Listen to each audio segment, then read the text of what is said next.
Maya's first morning hunting of the season because he has been so busy. So this was the very first morning he's gone out and he got a buck. That's awesome. Meat in the freezer. Do you know what that means? Breakfast sausage. Yes. So this is Jake, who may be familiar to you if you have either been around here for a while or dug back to our old videos. Jake is actually our friend, which we've referenced multiple times, that got us into YouTubing. How long ago was that? 3 years ago? 3.5 years ago. It was a while. Like our original video, like the first like kind of more watched video we had was about chickens, and Jake actually filmed that video of me like 3.5 years ago. So he's here visiting with his sweet lady who is entertaining my children, and he's gonna help me today. Jeremiah took his deer to the processor, and Jake's gonna help me on farm stuff. So I'm wondering, do you guys like to see like mail being open and stuff that comes in the mail? Because I get some really neat stuff sent to me that I think is really neat to share. And I always want to honor the people who send us gifts. And I don't know how to do that without it becoming tedious for the viewer, you know, like opening a lot of stuff at once. So I'm really curious for some feedback on what you like as far as a viewer of a channel to see.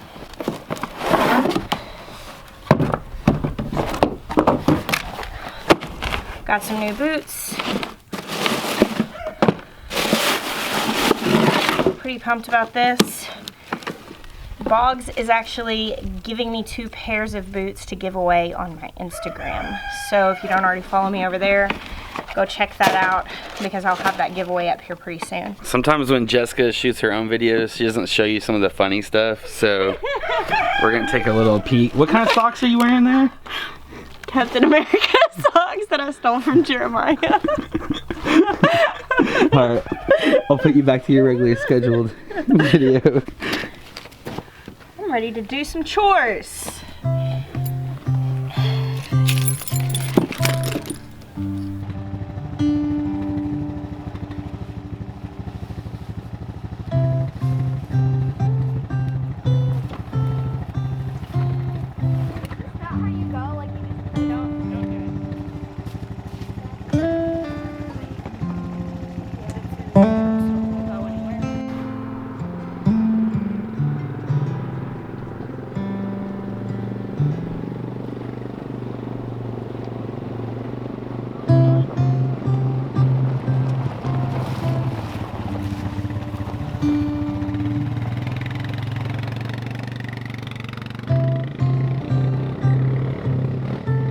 We are going to put some fresh bedding down for the chickens, and I'm actually going to let them out and free range them.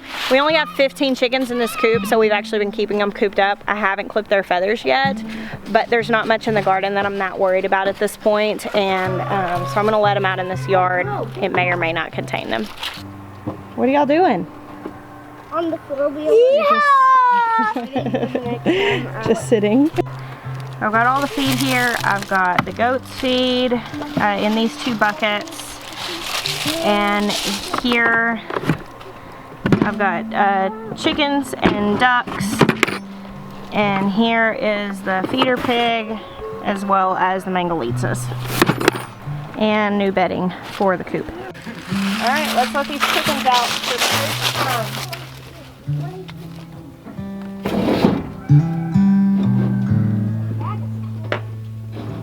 Did y'all make it? One of our friends did. Yeah, that's neat. When we made it, I thought it kind of looked like a guillotine, and I was like, you're gonna have to really secure that. So he clamped it down so it doesn't slide super easy, and this secures it, so it's not gonna fall. Yeah. Mom, how does baby over here? And you know not to climb through the door, right? So at this point, they don't know they can go outside? They don't know they can go outside. They're confused. The first guy, yeah, let him come out. Back up, let him come out. We know them. They think it's going to chop them. No, they just haven't been outside for a couple weeks. We're actually having a really warm day. I know we had snow just like a couple of days ago, but it's like almost 60 out here. It feels really nice. And I'm gonna take this opportunity to put another layer of bedding down, clean out their water, and move the pool out here. We do deep litter bedding through the winter, which means we just keep layering more straw down on it as it gets broke down. Put it where they'll come out. And in the spring, we come in and haul all of that out, and we'll put it in the compost. It'll break down, and it will eventually end up in our garden. You can do it together. Carry it together. Carry it together, and then you're gonna both dump at the same time.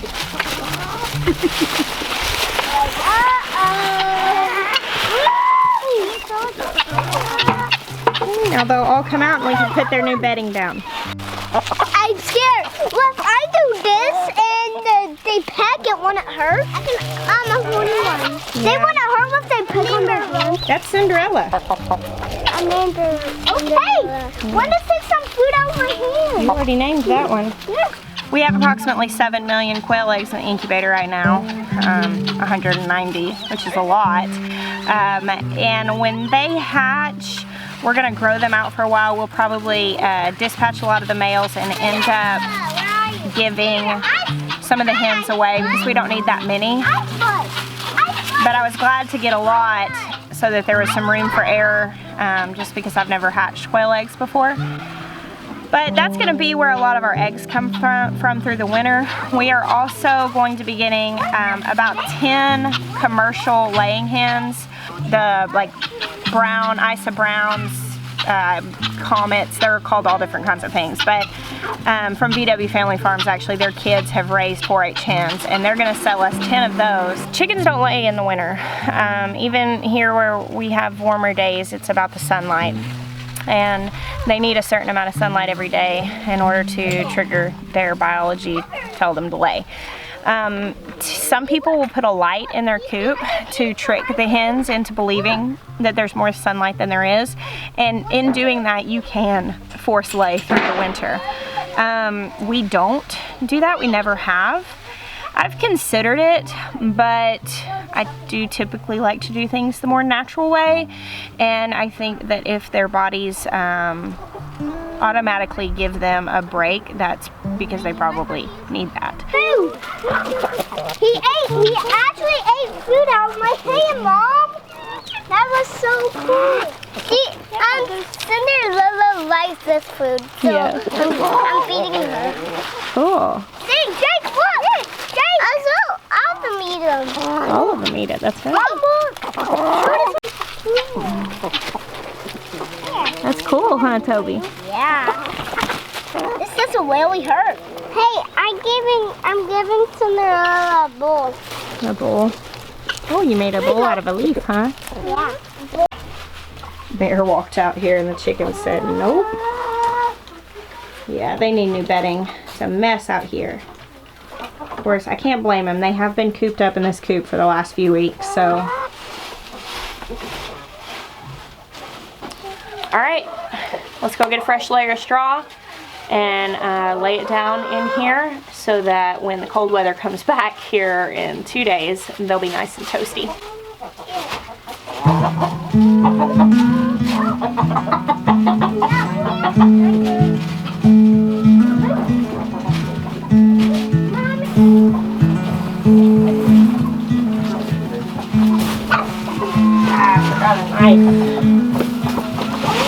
What's my knife in the house? Okay. Is it resourceful or lazy when you find other ways to do things instead of walking up to the house? Because No, I mean, it's just not on the road. Just don't catch your chicken coop on fire. yeah, no, definitely don't want to do that.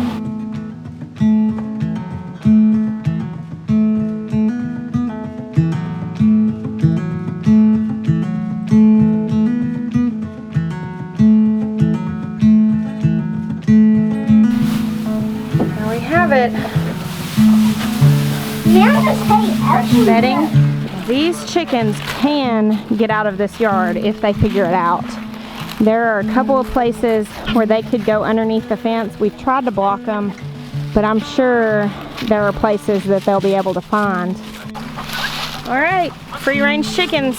sort of, within a yard. All right, let's go feed the rest of the animals. Come on, guys. So what's gonna happen when you go in there with an orange bucket? With the goats? Goat stampede. Okay. So that I can feed the pigs, you're gonna take that orange bucket down there to their feeder and just dump it out in that trough. Okay. That's duck food. Okay. Okay, so that's for the other goats. So I'm gonna take this to the pigs. Should I jump off with this? Yes, they're gonna try to bum rush you at the gate. Look. I'm already in. I got it. Sorry, Mom. Okay, can you shut the gate, brother? Yeah. So while he has the goats distracted, the piglings get to eat. They're getting new houses today. Wait.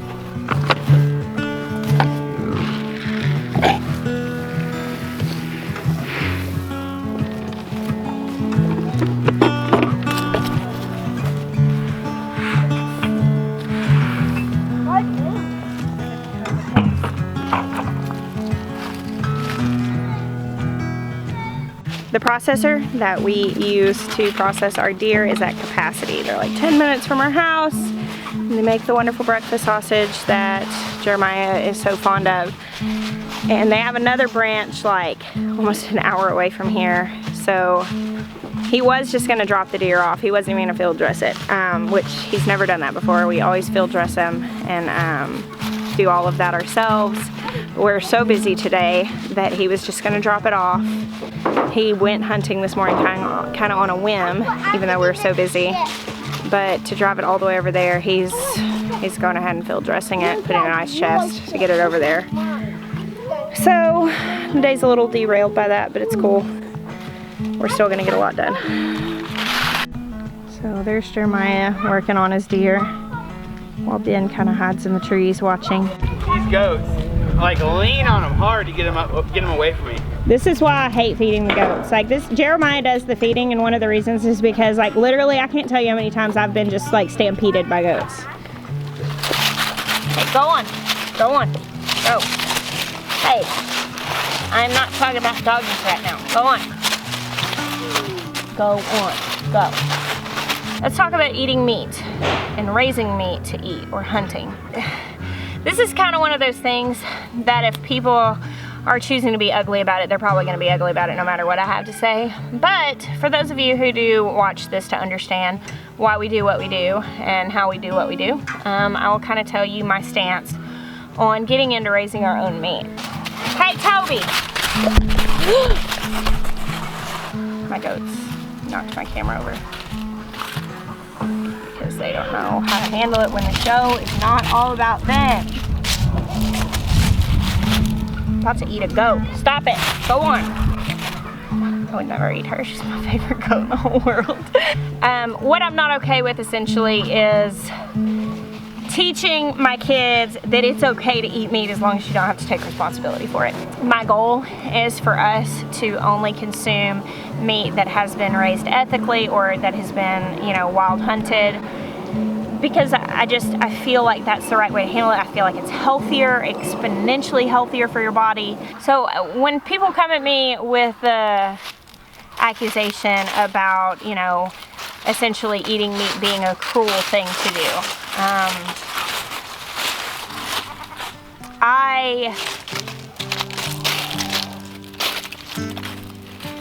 I think that in the current state of our culture and how meat is consumed haphazardly, as if it's something that's just really disposable, as if it's something that's just super easy to come by, how it's wasted. I think that's way more cruel than raising it yourself and being mindful that it's used entirely, and teaching your kids that it's not okay to be okay with eating something as long as you never have to acknowledge the fact that it was once alive. I think that for me, it's more a matter of having a level of gratitude and awareness that this has a cost attached to it. And we did have to have a conversation, because as soon as we got this feeder pig, Toby and Ezra both said, well, we're not gonna eat this pig, there's no way. And I said, okay, that's fine, you don't have to. And they were like, really, we don't have to? And I'm like, no, of course not, you don't have to. And they were like, well, where are we gonna get bacon? I was like, you're not gonna eat bacon. And they were like, well, we still wanna eat bacon. And I was like, okay, well then you're gonna eat this pig. And they were like, well, can you just get some bacon from the store? And I was like, absolutely not. And to me, that's a mindset that needs to be addressed. And all of us, we all have to address that mindset. We have to address the mindset of making our appetites line up with our convictions. And if they don't line up, really addressing them and looking at them and saying, okay, well, how should I handle this? Because it's really easy to consume the belly of 100 pigs in a year in your household if all you have to do is go pay $2.97 a pound for it. However, if you have to raise it and you have to put your life into it, the reality is you probably just consume less bacon. And when you do, you'll value it a lot more.